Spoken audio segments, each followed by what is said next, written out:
ఒకప్పుడు అంటే 1974 ముందు 1967 నుంచి నా సినీ ప్రస్థానం మొదలైంది. ఆ రోజుకి నాకు 21 సంవత్సరం సరిగ్గా ఇంకా రాకముందే సినీ ప్రపంచంలో అడుగుపెట్టా. 67 నుంచి 71 దాకా ఒక అసిస్టెంట్ డైరెక్టర్గా, ఒక అసోసియేట్ డైరెక్టర్గా సినిమా ఫీల్డ్లో బ్రతుకు తెరువు కోసమే నేను ఎంటర్ అయ్యా. అయితే మిత్రుల ప్రోత్సాహంతో నా దగ్గర ఏదో తెలివితేటలు ఉన్నాయి, ఏదో క్రియేటివిటీ ఉంది, నీ తెలివితేటలకి ఇంతకన్నా ఎక్కువ ఏదో చేయాలి అనే ప్రోత్సాహంతో ఆ డైరెక్షన్ డిపార్ట్మెంట్లో చేస్తూ ఉండగానే మా తండ్రి గారికి హెల్త్ బాగోకపోవటం, నేను తిరిగి మా ఊరు విజయవాడ తిరిగి వెళ్ళిపోవటం జరిగింది. 72, 73లో ఇదే ఉద్యమం. అప్పుడు మా రాష్ట్రం మాకు కావాలి, ఆంధ్ర రాష్ట్రం సపరేట్ అవ్వాలి, ప్రత్యేక ఆంధ్ర రాష్ట్రం కావాలి అని చెప్పి 72లోనే చాలా పెద్ద ఉద్యమం జరిగింది. 72, 73లో నేను సినిమా ఫీల్డ్ నుంచి వెనక్కి వచ్చి ఇంటి వ్యవహారాలు చూస్తూ ఉండగా ఆ ఉద్యమంలో నా అంతటికి నేనే ఎంటర్ అవ్వటం జరిగింది. చాలా కష్టపడటం, చాలామంది నిజాయితీతో ఉద్యమాన్ని నడపటం, ఉద్యమం ఎంతో మహోత్సాహంతో చేస్తున్న ఆ టైంలో ఇప్పట్లాగానే చాలామంది రాజకీయవేత్తలు ఆ టైంలో చాలా విచిత్రంగా ఆ ఉద్యమాన్ని నీరు కార్చి ఆ ప్రత్యేక ఆంధ్ర ఉద్యమాన్ని చల్లబరిచి ఇప్పుడు ఈ 40 ఏళ్ళు సుమారుగా ఒకే రాష్ట్రంగా ఉంచి మళ్ళీ వాళ్ళే ఆ రోజున ఎవరైతే రెండు కలిసి ఉంచడానికి ప్రయత్నం చేశారో వాళ్ళే రెండుగా విభజించి ఆ రోజే విడిపోయి ఉంటే, ఆ రోజే విభజించి ఉంటే ఆంధ్ర రాష్ట్రం ఇప్పుడు మనం అంతా ఆలోచిస్తూ మనకు హైదరాబాద్ లేదే, సెక్రటరియట్ లేదే, యూనివర్సిటీస్ లేవే, బిజినెస్ స్కూల్స్ లేవే, ఇట్లాంటి ఆలోచనలు ఉండేవి కాదు. ఈ 40 సంవత్సరాల్లో ఎంతో కొంత మన పాత్ర కూడా ఉంది. హైదరాబాద్, తెలంగాణ ఏరియాలో మన అభివృద్ధికి మన పాత్ర కూడా ఉంది, తెలుగు వారి పాత్ర కూడా ఉంది, ఆంధ్ర ప్రాంతం నుంచి వచ్చిన వారి పాత్ర కూడా ఉంది. అయితే వారి విజ్ఞతకి ఆ రోజే దాన్ని అంతమంది అడుగుతున్నారు, అన్ని కోట్ల మంది ప్రజలు సపరేట్ ఆంధ్ర చేసుంటే ఆ రోజే బాగుండేది. ఇప్పటికీ బ్రహ్మాండమైన రాజధాని, బ్రహ్మాండమైన ఆంధ్రప్రదేశ్, ఇప్పుడు చెప్తున్న ఆంధ్రప్రదేశ్, రాయలసీమ ఆంధ్ర కలిసి ఉన్న ఆంధ్రప్రదేశ్ ఎంతో అభివృద్ధి చెంది ఉండేది, ఇంత నష్టం జరిగి ఉండేది కాదు. ఈ హైదరాబాద్, ఈ తెలంగాణ ఇంతకన్నా ఎక్కువ అభివృద్ధి చెంది ఉండేది. అలాంటిది ఆశ్చర్యకరంగా 40 సంవత్సరాల తర్వాత మేల్కొన్నట్టుగా 2 రాష్ట్రాలుగా విభజించటం, 2 రకరకాల తఫతఫాలుగా ఈ ఎన్నికలు చేయటం, ఇదంతా విచిత్రమైన పరిస్థితులన్నీ నా కళ్ళ ముందే జరుగుతూ వచ్చాయి. ఈ టోటల్ జర్నీలో నా సినీ ప్రస్థానం రకరకాలుగా ఈ రాజకీయ ఆటుపోట్లు ఎట్లా జరుగుతున్నాయో అలాంటిదే నా జీవితంలో కూడా ఈ సినిమా ప్రస్థానం కూడా అట్లాగే ఆటుపోట్లతో ఇక్కడ దాకా ఈ జర్నీ సాగింది. 72, 73 ఆంధ్ర ఉద్యమం అణిచివేయటం తర్వాత ఊరికే మద్రాసు నుంచి వచ్చేసిన నన్ను నా మిత్రులు, అప్పటికి నా మిత్రుల్లో ఎక్కువ మంది సినిమా ప్రపంచంతో చాలా దగ్గర సంబంధాలు ఉన్నవాళ్ళు ఎక్కువ. విజయ పిక్చర్స్ పెద్ద డిస్ట్రిబ్యూషన్ సంస్థ, రామారావు గారి పిక్చర్లన్నీ చేసే సంస్థ, ఆ సంస్థ తాలూకు ఆ ప్రొపరేటర్స్ తాలూకు చంటిబాబు అనే నా మిత్రుడు, కీర్తిశేషులు నా మిత్రుడు, చిన్ననాటి మిత్రుడు వడ్డే రమేష్, చనమూలు అప్పారావు, అతను ప్రొడ్యూసర్, అక్కమగుడు, అలాంటి స్వర్ణకమలం నాతో పాటే మేము ఇద్దరం పార్ట్నర్స్గా సినిమా తీసాం. వీళ్ళంతా నన్ను ప్రోత్సహించి నువ్వు ఇక్కడ కాదు మళ్ళీ మద్రాసు వెళ్ళు, మద్రాసులోనే నువ్వేదో చేయాలి అని చెప్పి గట్టిగా అనటం. ఆ టైంలో లక్ష్మీ ఫిల్మ్స్ డిస్ట్రిబ్యూటర్స్ లింగమూర్తి గారు, ఆయన పబ్లిసిటీలో చాలా మంచి పేరు ప్రఖ్యాతలు ఉన్నట్టు, ఆ రోజుల్లో చాలా మంచి పేరుండేది. ఆయన లక్ష్మీ ఫిల్మ్స్ అధిపతి అయిన తర్వాత, రామారావు నువ్వు పబ్లిసిటీస్ నువ్వు కూడా బాగా చేయగలుగుతావు, నీ క్రియేటివిటీ బాగుంది, నువ్వు చేస్తే దీంట్లో ఇంకా బాగా పైకి వస్తావు అని చెప్పి నన్ను ప్రోత్సహించడం జరిగింది. ఆయన మార్గదర్శకత్వంలోనే, శ్రీ లింగమూర్తి గారి మార్గదర్శకత్వంలోనే నేను 1974 ఈ క్రియేటివ్ కమర్షియల్స్ అనే సంస్థ స్థాపించడం జరిగింది.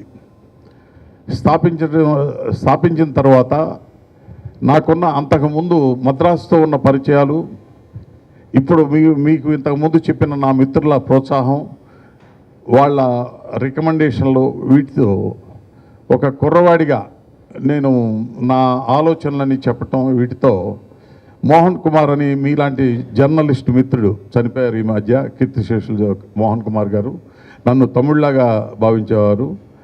ఆయన నన్ను తీసుకెళ్ళి హనుమంతరావు గారికి, కృష్ణ గారికి, ఆదిశేషగిరిరావు గారికి, ఈ ముగ్గురు అన్నదమ్ములకి నన్ను పరిచయం చేశారు పద్మాలయ సంస్థలో. అప్పటికి పద్మాలయ సంస్థకి మోహన్ కుమార్ అంటే ఒక చెప్పలేని అభిమానం. ఆ కుటుంబంలో ఒక సభ్యుడిగా ఉండేవారు ఆయన జర్నలిస్ట్గా. చాలా కృష్ణ గారికి చాలా దగ్గర మిత్రులు లాంటి జర్నలిస్ట్ ఆయన. ఆయన చెప్పడంతో హనుమంతరావు గారు, ఆదిశేషగిరిరావు గారు నన్ను ప్రోత్సహించి 74 మే 1వ తేదీన రిలీజ్ అయిన అల్లూరి సీతారామరాజు, ఆ సినిమా లెజెండరీ సినిమా. ఈ రోజుకి ఏ రోజుకైనా తెలుగు సినిమాల్లో ఉన్న లెజెండరీ సినిమాలు కొద్దిగా ఉన్నాయి, వేళ్ల మీద లెక్కపెట్టదగ్గాయి, మీ అందరికీ తెలిసిన విషయం. దాంట్లో కృష్ణ గారి సినిమాల్లో monumental legendary cinema Alluri Sitaramaraju. ఆ సినిమాతో మా క్రియేటివ్ కమర్షియల్ సంస్థ స్టార్ట్ అయింది. వీరందరి గైడెన్స్తో క్రియేటివ్ కమర్షియల్స్ సంస్థ ప్రారంభించి ఆ సినిమాని ప్రజల్లోకి తీసుకెళ్ళడానికి నా వంతు బాధ్యతగా రేడియో పబ్లిసిటీ చాలా క్రియేటివ్గా కొత్త తరహాగా చేయటం జరిగింది. అది చేయటానికి, రేడియో పబ్లిసిటీ చేయటానికి అప్పట్లో టీవీ పబ్లిసిటీ ఇంకా స్టార్ట్ కాల 74లో చేయటానికి, రేడియో పబ్లిసిటీ చేయటానికి ఎంత ఎక్కువగా ఇన్వాల్వ్ అయ్యామంటే వాళ్ళ షూటింగ్కి వాళ్ళు ఎక్కడ చేస్తే అక్కడ వాళ్ళు డిస్కషన్స్లోనూ అట్లాంటి వాటిలో కూడా ఉండి వాళ్ళు చేసిన కొత్త కొత్త ప్రక్రియలు, క్రియేటివిటీ ఇట్లాంటి వాటిలో కూడా నేను ఇన్వాల్వ్ అయ్యి ఆ సినిమా పబ్లిసిటీకి ఎటువంటి విధానం అవలంబించాలో చూసి అట్లాంటి ఇవన్నీ అడాప్ట్ చేసుకుని ఆ సినిమాకి పబ్లిసిటీని చేయటం జరిగింది. అలా ఆ లెజెండరీ సినిమాకి చేసే అదృష్టం ఈ క్రియేటివ్ కమర్షియల్ మొట్టమొదటి సినిమాకి మొట్టమొదట అవకాశం దక్కటానికి హనుమంతరావు గారు, ఆదిశేషగిరిరావు గారు అత్యంత ముఖ్యులు, మా కీర్తిశేషులు మోహన్ కుమార్ గారి ద్వారా. దాని తర్వాత ఏ సినిమా చేసినా, పర్టికులర్గా బాబు గారు తీసిన ముత్యాల ముగ్గు కానీ, రాఘవేంద్రరావు గారి అడవి రాముడు, వేటగాడు, కొండవీటి సింహం, ఇలాంటి సినిమాలన్నీ చాలా పెద్ద పెద్ద సినిమాలు. చాలా అప్పట్లో, ఇప్పుడు ఎందుకో లేవు, 100 రోజులు కూడా అట్లా ఏ సినిమా. ఆ రోజుల్లో ఆ సినిమాలు 365 రోజులు ఆడాయి. ఇప్పుడు నేను చెప్పిన సినిమాలన్నీ 365 రోజులు ఆడిన సినిమాలు. 365 రోజులు కలెక్షన్తో ఆడిని, నిజమైన సక్సెస్ చాలా గొప్పగా ఆ రోజు ప్రజలందరూ చూశారు.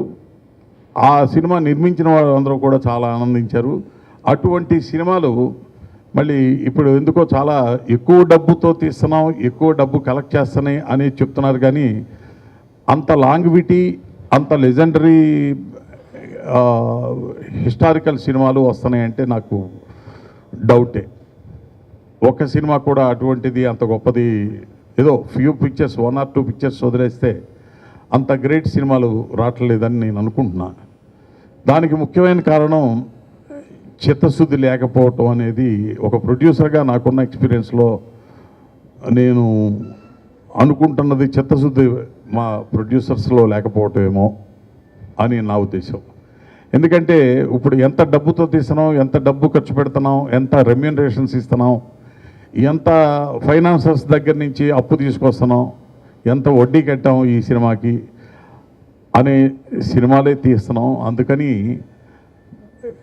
మొదటి వారం మొదటి రోజుల్లోనూ వచ్చే 1100 స్క్రీన్స్, 1200 స్క్రీన్స్, 1500 స్క్రీన్స్ వేసేస్తే మన డబ్బు వచ్చేస్తుంది, మన డబ్బు వస్తే మన అప్పులు తీరుతాయి అనే యాంగిల్లోనే సినిమాలు తీయడం జరుగుతుంది.